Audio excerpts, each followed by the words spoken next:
Hello everyone, welcome back to our YouTube channel my exam study.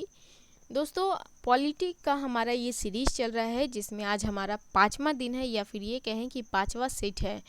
इसके पहले हम लोगों ने 4 सेट कंप्लीट कर लिए हैं और इसके जस्ट पहले का जो सेट था उसमें हमने नीति निर्देशक तत्वों से संबंधित कुछ प्रश्न को डील किए हैं। इस क्वेश्चन में, इस सीरीज़ में मैं आपके लिए ऐसे प्रश्न लेकर आ रही हूँ जो एग्ज़ाम की दृष्टि से काफ़ी इम्पॉर्टेंट है, कई बार एग्ज़ाम में पूछे जा चुके हैं या फिर उनके पूछे जाने की संभावना बहुत ज़्यादा है। तो चलिए शुरू करते हैं हमारे पहले प्रश्न से। आर्टिकल 25 का संबंध किससे है?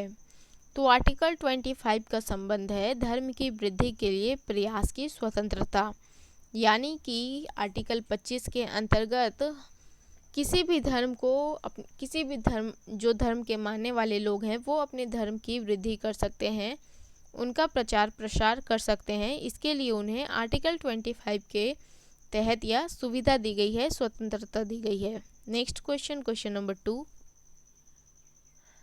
निम्न में से कौन से मूल अधिकार राष्ट्रीय आपातकाल के दौरान स्वतः समाप्त नहीं होते?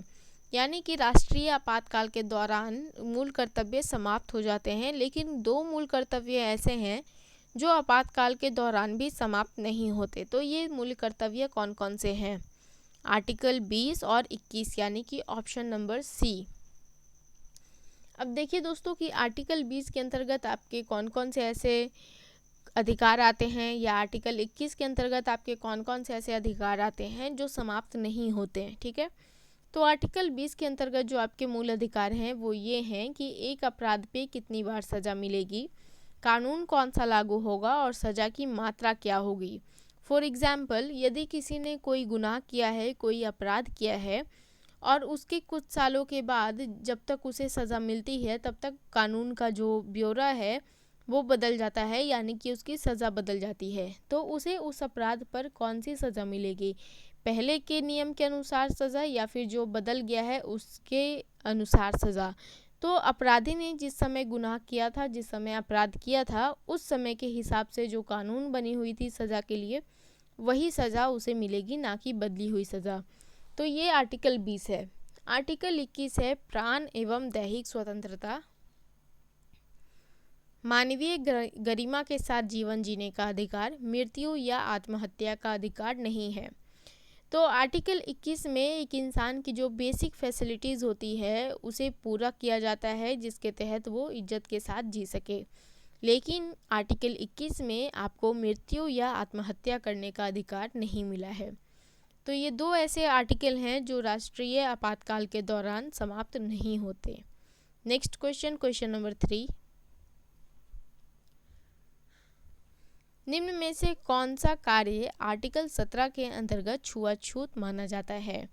तो धार्मिक दार्शनिक आधार पर छुआछूत, किसी व्यक्ति को सामान बिक्री करने से या सेवाएं देने से रोकना, किसी व्यक्ति को सार्वजनिक स्थल पर प्रवेश। तो ये जो तीनों ही कथन दिए गए हैं ये तीनों ही हैं छुआछूत माना जाता है इन्हें। जैसे कि किसी को हम किसी मंदिर में प्रवेश करने नहीं दे रहे हैं, कुएं से पानी लेने नहीं दे रहे, या फिर किसी भी जगह से जाने से रोक रहे हैं, उन्हें हम सामान नहीं दे रहे हैं, उन्हें धर्म के आधार पे या उनके जात के आधार पे हम उन्हें छुआछूत ठहरा रहे हैं। तो ये सभी ही कथन जो हैं छुआछूत के अंतर्गत आते हैं। तो इस तरह से जो आपका सही उत्तर है ऑप्शन नंबर डी। और आपको बता दें कि आर्टिकल 17 के तहत ही छुआछूत को ख़त्म किया गया है। Next question, question number 4। निम्न में से कौन सा कथन असत्य है, यानी कि गलत है? तो इसमें से जो आपका कथन असत्य है वो है ऑप्शन नंबर बी, यानी कि शिक्षा के अधिकार अधिनियम को 2008 में संसद ने पास किया था। तो आपको बता दें कि इस शिक्षा के अधिकार अधिनियम को संसद में 2009 में पास किया गया था और ये कथन आपका अब जाके सही हुआ। और इस विधेयक के पास होने के बाद ही, इस अधिकार अधिनियम के पास होने के बाद ही 6 वर्ष से 16 वर्ष तक के बच्चों को मुफ्त एवं अनिवार्य शिक्षा का मौलिक अधिकार मिला था। Next question, question number 5। निम्न में से कौन सा अधिकार संविधान के अनुच्छेद 19 में नहीं है? तो जो अधिकार संविधान के आर्टिकल 19 में नहीं है वो है उपाधियों का अंत। ये आर्टिकल 19 में नहीं दिया गया है। Next question, question number 7, question number 6।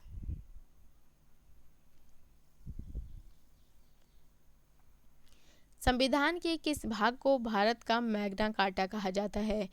तो संविधान के भाग 3 को भारत का मैग्ना कार्टा कहा जाता है। और आपको बता दें कि भारत के मैग्ना कार्टा को अमेरिका के संविधान बिल ऑफ राइट से लिया गया है। तो ये भी प्रश्न आपके लिए इम्पॉर्टेंट है कि भारत के मैग्ना कार्टा को कहाँ से लिया गया है? अमेरिका के संविधान बिल ऑफ राइट से। नेक्स्ट क्वेश्चन, क्वेश्चन नंबर 7, शिक्षा का अधिकार किस उम्र में बच्चों के लिए बनाया गया है? तो अभी हमने आपको पिछले प्रश्न में बताया था कि 6 से 14 वर्ष तक के बच्चों के लिए शिक्षा का अधिकार बनाया गया है। Next question, question number 8, article 18 के अंतर्गत निम्नलिखित में से कौन सी उपाधि एक भारतीय द्वारा धारित नहीं की जा सकती? तो इसमें से जो उपाधि एक भारतीय द्वारा धारित नहीं की जा सकती वो उपाधि है दीवान या बहादुर का। तो ये उपाधि भारतीयों के द्वारा धारित नहीं की जा सकती। नेक्स्ट क्वेश्चन, क्वेश्चन नंबर 9, इसमें से कौन सा कथन गलत है? तो आपको बता दें कि जो आपका ऑप्शन नंबर बी है वो गलत है, यानी कि संपत्ति का अधिकार अब मात्र एक नैतिक अधिकार ही रह गया है। तो ऐसा नहीं है। आपको बता दें कि पहले संपत्ति का अधिकार भी एक मौलिक अधिकार के अंतर्गत आता था, लेकिन इसे 44वें संविधान संशोधन के अंतर्गत 1979 के तहत मौलिक अधिकार की सूची से हटा दिया गया और अब यह आर्टिकल 300 का के तहत एक कानूनी अधिकार में इसे रखा गया है। नेक्स्ट क्वेश्चन, क्वेश्चन नंबर 10, निम्नलिखित में से कौन सा सुमेलित नहीं है? तो इसमें से जो सुमेलित नहीं है वो है ऑप्शन नंबर सी, यानी कि धर्म की स्वतंत्रता का अधिकार आर्टिकल 29 और 31 में नहीं दिया गया है। धर्म की स्वतंत्रता का अधिकार आपको दिया है आर्टिकल 25 से आर्टिकल 28 तक। तो दोस्तों ये था आज का हमारा मौलिक अधिकार से संबंधित कुछ प्रश्न जो कि एग्ज़ाम के लिए बहुत ही इम्पोर्टेंट है। तो अगर आपको ये वीडियो पसंद आया हो दोस्तों तो इसे ज़रूर अपने दोस्तों के साथ शेयर करें, इस वीडियो को लाइक करें और हमारे चैनल को सब्सक्राइब करें। वीडियो देखने के लिए बहुत बहुत शुक्रिया। Thank you so much.